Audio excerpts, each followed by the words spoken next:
गर्भस्थ शिशु का इच्छानुवर्ती निर्माण। महाभारत में एक कथा आती है कि एक बार कुपित होकर अश्वत्थामा ने उत्तरा के गर्भस्थ शिशु परीक्षित पर आग्नेयास्त्र प्रयोग किया। परीक्षित माँ के उदर में ही असह्य पीड़ा से जलने लगा। माँ ने भी उसे जाना। उन्होंने संपूर्ण समर्पण भाव से परमात्मा का स्मरण किया, तब उस बच्चे की रक्षा हो पाई। गर्भस्थ शिशु को कोई अस्त्र तब तक नहीं छेद सकता जब तक माँ का शरीर न छिदे। दरअसल आग्नेयास्त्र मंत्र शक्ति थी जो संकल्प शक्ति के द्वारा चलाई गई थी। बाहरी व्यक्ति द्वारा दूर से संकल्प प्रहार से यदि गर्भस्थ बच्चा जल और मर सकता है और फिर परमेश्वर के प्रति अटल विश्वास और रक्षा की भावना से उस बच्चे को बचाया जा सकता है, तो उसके शरीर और मनोभूमि में भी इच्छानुवर्ती परिवर्तन लाया जा सकता है। सती मदालसा के बारे में कहा जाता है कि वह अपने बच्चे के गुण, कर्म और स्वभाव की पूर्व घोषणा कर देती थी। फिर उसी प्रकार निरंतर चिंतन, क्रियाकलाप, रहन सहन, आहार विहार और व्यवहार बर्ताव अपनाती थी, जिससे बच्चा उसी मनोभूमि में ढल जाता था जिसमें वह चाहती थी। प्रसिद्ध घटना है कि उनके पहले सभी बच्चे ज्ञानी, संत और ब्रह्मनिष्ठ होते गए।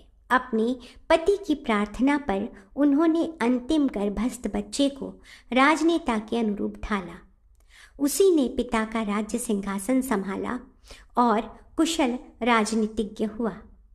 डॉक्टर फाउलर ने इस संबंध में काफ़ी खोज की है। गर्भावस्था में भी गर्भिणी के हाव भाव का बच्चे के शरीर और मन पर कैसा प्रभाव पड़ता है, इस संबंध में उनके पास कई प्रमाण हैं।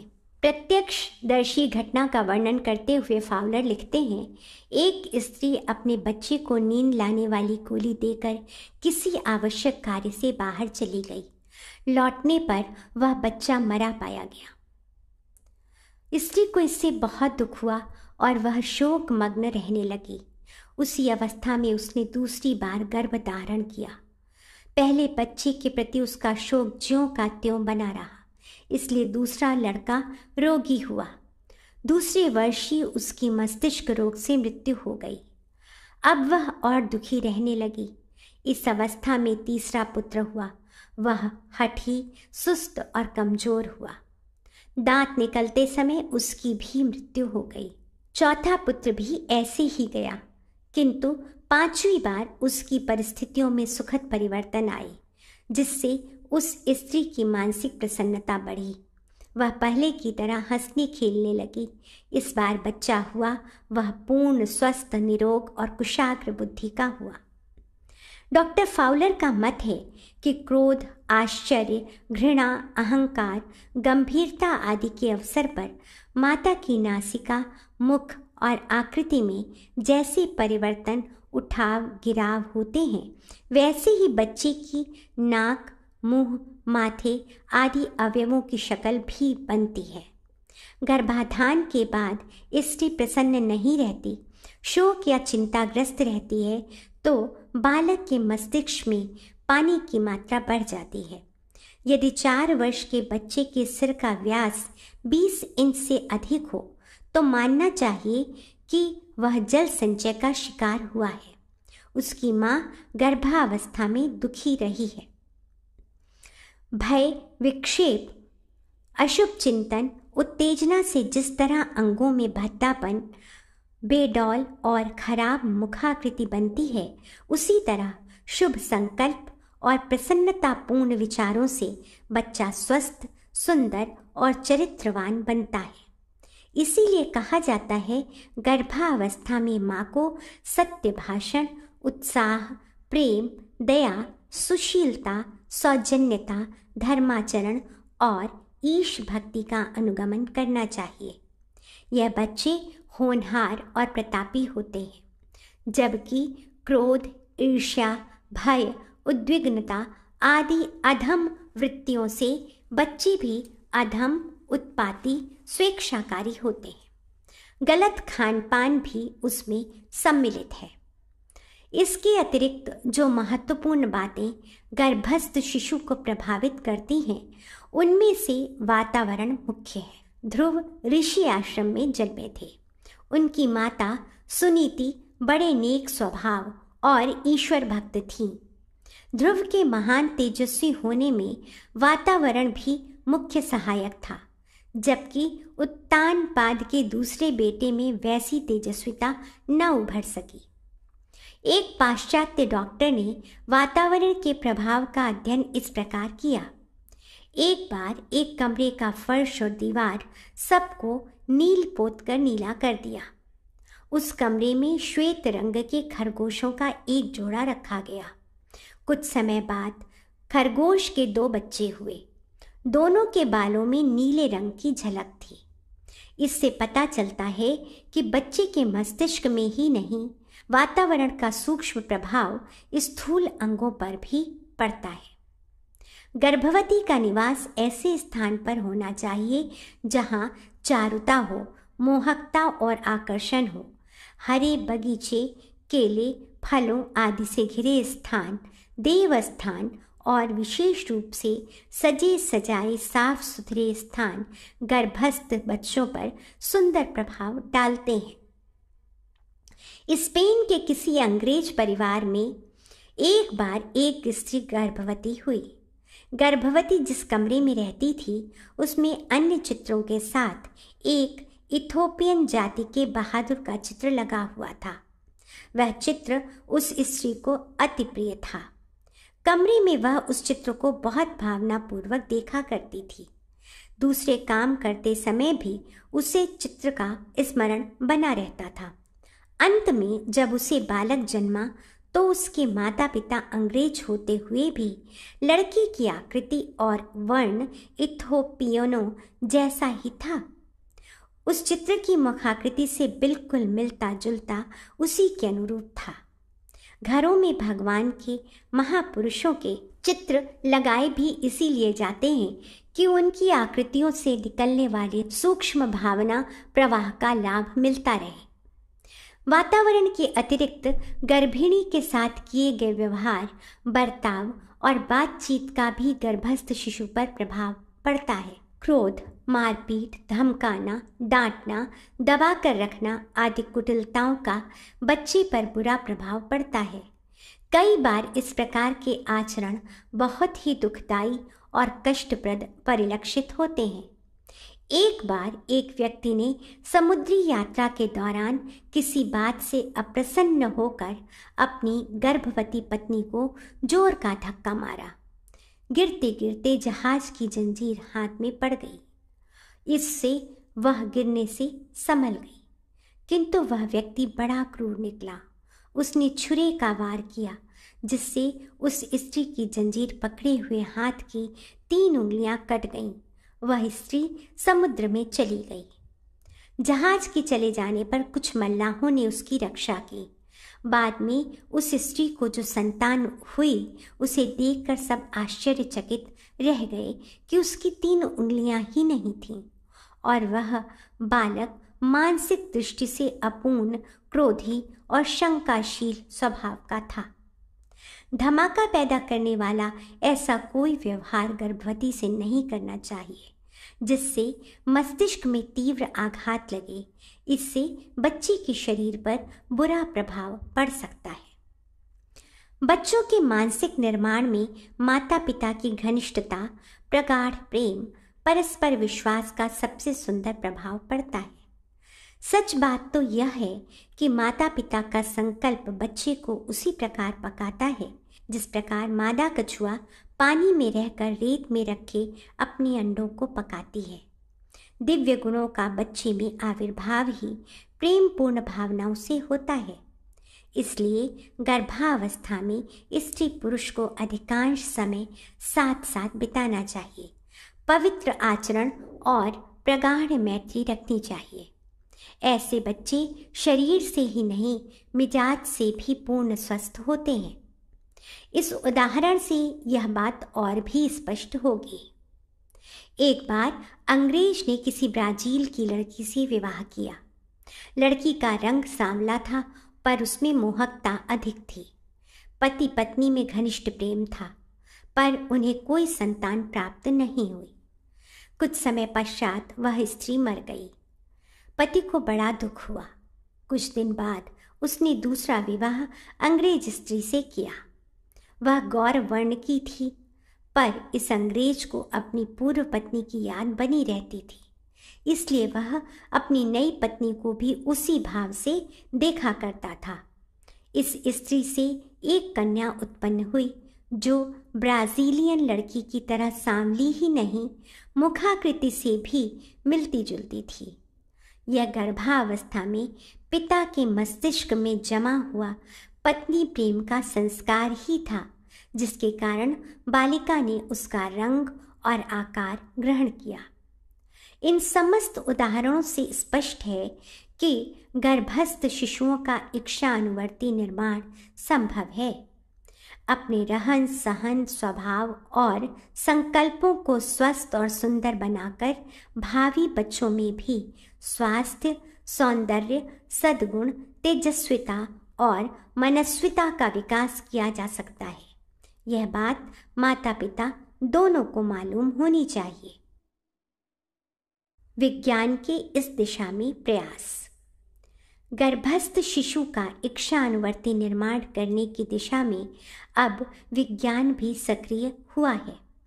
पिछले दिनों संतान पर पड़ने वाले माता पिता के शरीर, रोग, स्वभाव और दोष गुण को लेकर जीव विज्ञान की एक शाखा जेनेटिक्स, जिसे जनन विज्ञान या आनुवंशिकी भी कह सकते हैं, का निर्माण हुआ। उसकी भी एक उपशाखा है यूजेनिक्स, जिसे हिंदी में सुप्रजनन अथवा नस्ल सुधार कह सकते हैं। में यह माना गया कि मनुष्यों की वर्तमान पीढ़ी से पूर्वज लंबाई, मजबूती, निरोगता, दीर्घ जीवन आदि सभी दृष्टि से बढ़े चढ़े थे और हम उनकी अपेक्षा कहीं अधिक निर्बल एवं रुग्णताग्रस्त हो गए हैं। इस कमी को पूरा करके पूर्वजों की अथवा उससे भी अच्छी स्थिति में पहुंचने की अपनी इच्छा स्वाभाविक है। यूजेनिक्स के अंतर्गत इसके लिए उपाय ढूंढे जा रहे हैं। इतना ही नहीं, मानसिक संरचना एवं व्यक्तित्व की अनेक धाराओं में भी ऐसे सुधार किए जाने अपेक्षित हैं जिनके आधार पर मनुष्य को सुविकसित कहा जा सके। अच्छा बीज अच्छी जमीन में बोया जाए तो उससे मजबूत पौधा उगेगा और उस पर बढ़िया फल फूल आवेंगे। इस तथ्य से क्या शिक्षित क्या अशिक्षित सभी परिचित हैं। जिन्हें कृषि एवं उद्यान से अच्छा प्रतिफल पाने की आकांक्षा है, वे इस तथ्य पर आरंभ से ही ध्यान रखते हैं कि उत्पादन के मूलभूत आधारों को सतर्कता से जुटाया जाए और उनका स्तर ऊंचा रखा जाए। यो विवाह एक निजी मामला समझा जाता है और संतानोत्पादन को भी व्यक्तिगत क्रियाकलाप की परिधि में सम्मिलित करते हैं, पर वस्तुतः यह एक सार्वजनिक, सामाजिक एवं सार्वभौम प्रश्न है, क्योंकि भावी पीढ़ियों के निर्माण की आधारशिला यही है। राष्ट्र और विश्व का भविष्य उज्जवल एवं सुसंपन्न बनाने की प्रक्रिया धन समृद्धि पर नहीं टिकी हुई है, वरन इस बात पर निर्भर है कि भावी नागरिकों का शारीरिक, बौद्धिक और चारित्रिक स्तर कैसा होगा। धातुएं, इमारतें या हथियार नहीं, वरन किसी राष्ट्र की वास्तविक संपदा वहाँ के नागरिक ही होते हैं। वे जैसे भी भले या बुरे होंगे, उसी स्तर का समाज, समय एवं वातावरण बनेगा। इसलिए भावी प्रगति की बात सोचने में हमें सुसंतति के निर्माण की व्यवस्था जुटाने की बात ध्यान में रखनी चाहिए।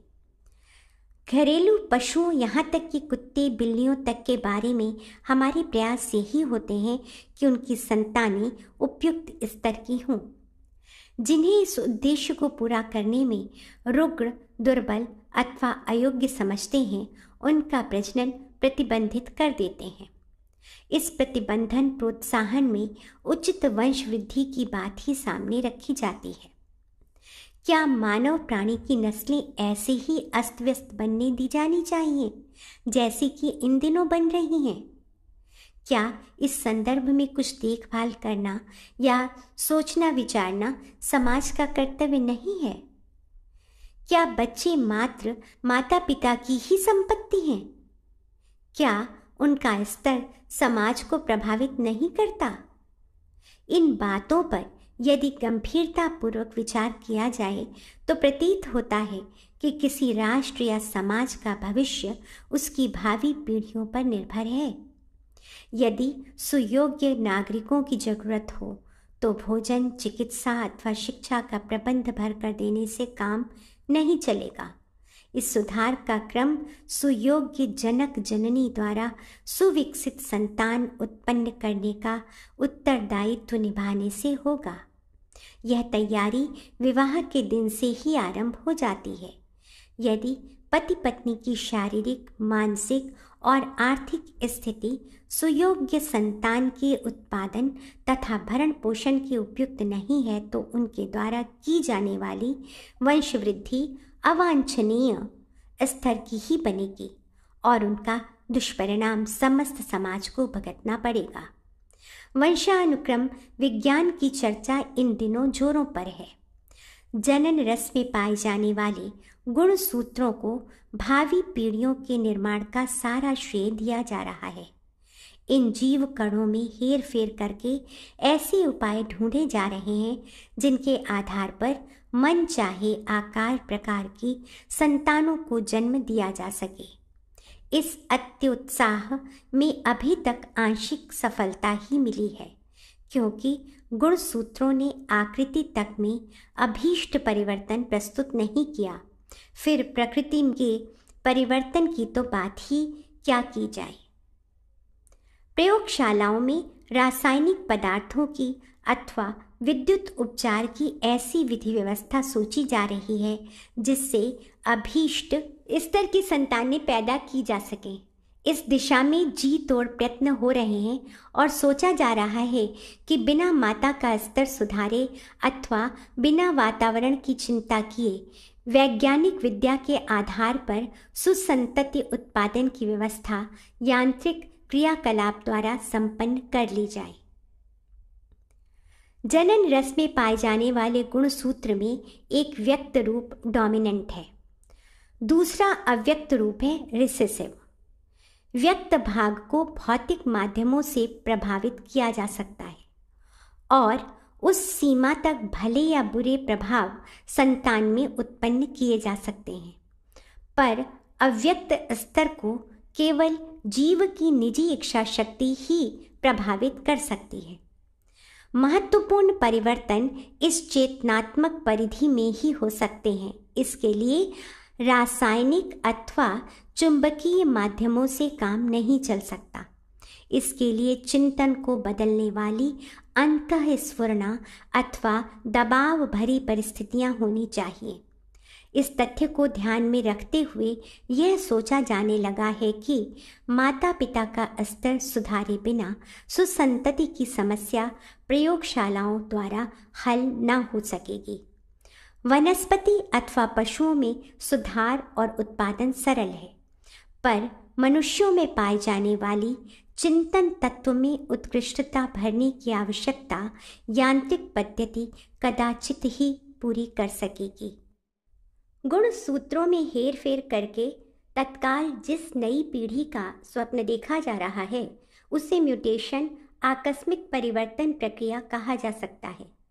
म्यूटेशन के संदर्भ में पिछले दिनों पेवलव, मैकडूगल, मॉर्गन, मुलर जैसे जीव वैज्ञानिकों ने अनेक माध्यमों और उपकरणों से विविध प्रयोग किए हैं।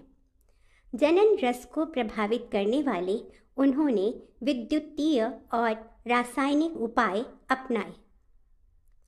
सोचा यह गया था कि उससे अभीष्ट शारीरिक और मानसिक क्षमता संपन्न पीढ़ियां उत्पन्न होगी, पर उनसे मात्र शरीर की ही दृश्य से थोड़ा हेर फेर हुआ।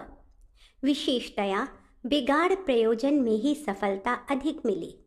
सुधार की गति अति मंद रही। गुणों में पूर्वजों के आनुवंशिक प्रभाव की अपेक्षा कोई अतिरिक्त सुधार संभव न हो सका। एक जाति के जीवों में दूसरे जाति के जीवों की कलमें लगाई गईं और वर्ण संकर संतानें उत्पन्न की गईं। यह प्रयोग उसी जीवधारी तक अपना प्रभाव दिखाने में सफल हुए। अधिक से अधिक एक पीढ़ी कुछ बदली बदली सी जन्मी। इसके बाद वह क्रम समाप्त हो गया। घोड़ी और गधे के संयोग से उत्पन्न होने वाले खच्चर अगली पीढ़ियों को जन्म देने में असमर्थ रहते हैं। वर्ण संकर संतान उत्पन्न करके पूर्वजों की अपेक्षा अधिक सशक्त